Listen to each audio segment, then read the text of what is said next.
ఒకరోజు ఆదిలాబాద్కి సంబంధించి ఒక మన నాయకురాలు, ఒక సీనియర్ నాయకురాలు నాకు ఒక 4-5 నెలల కింద నా దగ్గరికి వచ్చింది. ఆమె వచ్చి, అన్న జర మీరు అర్జెంటుగా శేర్లింగంపల్లి ఎమ్మెల్యేకి ఒక ఫోన్ చేయాలి అన్నది.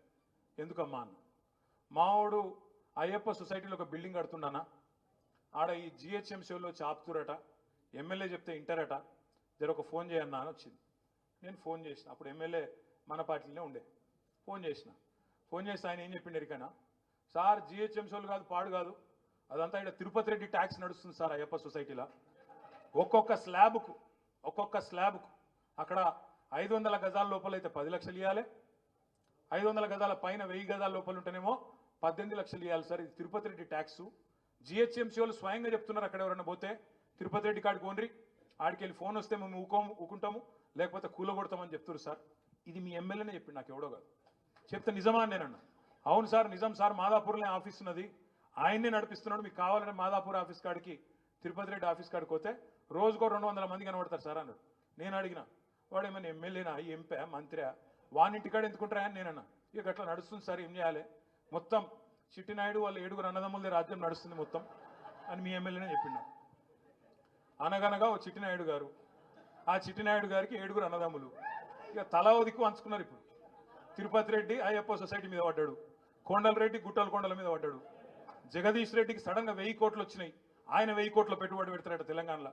ఇంకో బామ్మరిదికి 1337 కోట్ల కాంట్రాక్ట్ నిన్న ముఖ్యమంత్రి గారు ఆయన డిపార్ట్మెంట్లో ఇచ్చిండు. ఇక మొత్తం ఎక్కడికక్కడ స్వైర విహారం చేస్తూ ఉన్నారు. ఇక్కడికి వచ్చిన మా అన్నదమ్ములు నేను అడుగుతా ఉన్నా, రంగారెడ్డి జిల్లా బిడ్డలు కానీ మేడ్చల్ బిడ్డలు కానీ నేను అడుగుతా ఉన్నా, ఇలా హైదరాబాద్లో రియల్ ఎస్టేట్ ఎట్లుంది, డమాల్ అయిందా? తెలుసు రంగారెడ్డి జిల్లా వాళ్ళకి, మేడ్చల్ జిల్లా వాళ్ళకి, హైదరాబాద్ చుట్టూనే జిల్లాల వాళ్ళకి తెలుసు. ఎందుకు డమాల్ అంటున్నది ఒక్కడే ఒక కారణం, ఈ ముఖ్యమంత్రి ఈయన చేస్తున్న ఘాతకాలు, ఈయన కుటుంబ సభ్యులు చేస్తున్న సెటిల్మెంట్లు, భూ దందాలు, బిల్డర్లను బెదిరించుడు, హైడ్రా పేరు మీద వసూళ్లు, ఈ కార్యక్రమాలన్నీ ఒక్కొక్కటిగా బయటికి వస్తాయి. ముఖ్యమంత్రి గారు ఏం సంబరపడుతున్నట్టే, నాకు ఒక బుగ్గకారు దొరికింది, పైన రాహుల్ గాంధీ పిలుస్తున్నాడు, ఇప్పటికి 22 సార్లు వేయొచ్చిండండి ఢిల్లీకి. ఈయన చేసిన అతి గొప్ప పని ఏంటంటే 9-10 నెలల్లో 22 సార్లు ఎక్కే విమానం దిగే విమానం, చేసింది మాత్రం ఏం లేదు. గట్లున్నది కథ. ఒక్క కొత్త పథకం లేదు, పెన్షన్ పెంచింది లేదు. పక్క రాష్ట్రంలో చంద్రబాబు నాయుడు గారు మొన్ననే ముఖ్యమంత్రి అయిండు, ముఖ్యమంత్రి అయిన వారం రోజుల లోపలనే చంద్రబాబు నాయుడు పెన్షన్లు పెంచిండు. మరి ఈయనకు 10 నెలలు అయింది, నీకెందుకో పెంచేస్తలేదు, నీకెందుకో ఇచ్చిన మాట యాదికి లేదు. 100 రోజుల్లో చేస్తా అన్నాడా లేదా? 100 రోజులు అన్నాడా? మరి చేస్తున్నాడా? చేస్తలేడు. అందుకే నేను మీ అందరితో ప్రార్థించేది ఒకటే, మనకు తాత్కాలికంగా కొంత ఇబ్బంది ఉండొచ్చు, ఎమ్మెల్యే వేయండి కావచ్చు, గెలిపించిన కార్పొరేటర్లు కూడా కొంతమంది జంపు కావచ్చు, మీకు బాధ ఉండొచ్చు, కొంత ఇబ్బంది ఉండొచ్చు. కానీ నేను మిమ్మల్ని కోరేది ఒకటే, ఎలక్షన్లు వస్తాయి, మళ్ళా అల్టిమేట్గా ప్రజల తీర్పే శిరోధార్యం ప్రజాస్వామ్యంలో. అవి కార్పొరేషన్ ఎన్నికలు వస్తాయి, అదేవిధంగా శేర్లింగంపల్లి ఉప ఎన్నిక కూడా ఖచ్చితంగా వస్తుంది, మమ్మాటికి వస్తుంది. మీ దానిలోకెళ్ళే కొత్త వాళ్ళు ఎవరు రారు, మీ దానిలోకెళ్ళే ఒకరు తప్పకుండా ఎమ్మెల్యే అవుతారనే మాట కూడా నేను విజ్ఞప్తి చేస్తా ఉన్నాను. కార్పొరేటర్లు కూడా 10 మందిని, చాకుల్లాంటి కార్యకర్తలను, చాకుల్లాంటి నాయకులను, పోయినోళ్ళ జాగాలు కూడా 10 మందిని తప్పకుండా కొత్త కార్పొరేటర్లను చేసే జిమ్మదారి కూడా పార్టీదే, మేమందరం కూడా తీసుకుంటాం. ఇప్పుడే అక్క చెప్పింది, సబితక్క చెప్పింది, కృష్ణారావు గారు చెప్పినారు, మిగతా సోదరులు కూడా వేదిక మీద ఉన్న వాళ్ళందరం మీకు ఒకటే మాటిస్తా ఉన్నాం.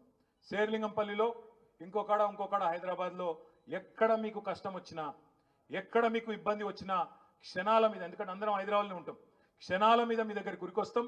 తప్పకుండా అన్ని రకాలుగా మీకు అండగా ఉండే బాధ్యత మాది.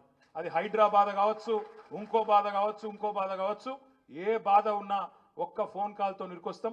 కొత్త కమిటీలు కూడా వేసుకుందాం, కొత్త డివిజన్ కమిటీలు వేసుకుందాం. కొత్తగా పార్టీ నిర్మాణం కూడా పోయినోళ్ళు పోయినరు, ఉన్నోళ్ళతో మంచిగా పకడ్బందీగా నిర్మాణం చేసుకుందాం. కానీ కొంతమంది చెప్పంపుతున్నారు, ఇప్పుడే కృష్ణనే చెప్తున్నాడు, తప్పు చేసినామన్నా మేము, ఇలా పోయి బేకార్ అయిపోయింది కథ, మేము కూడా వస్తాం, జర మమ్మల్ని కూడా క్షమించండి, చేర్చుకోవడానికి కొంతమంది చెప్పంపుతున్నారని చెప్పిండు.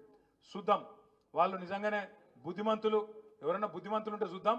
ఇక బుద్ధిహీనులు, పనికిరానోడు, మనకు ప్రజల ఆల్రెడీ కరసైపోయింది అని అనుకుంటే ఇడిచిపెడదాం.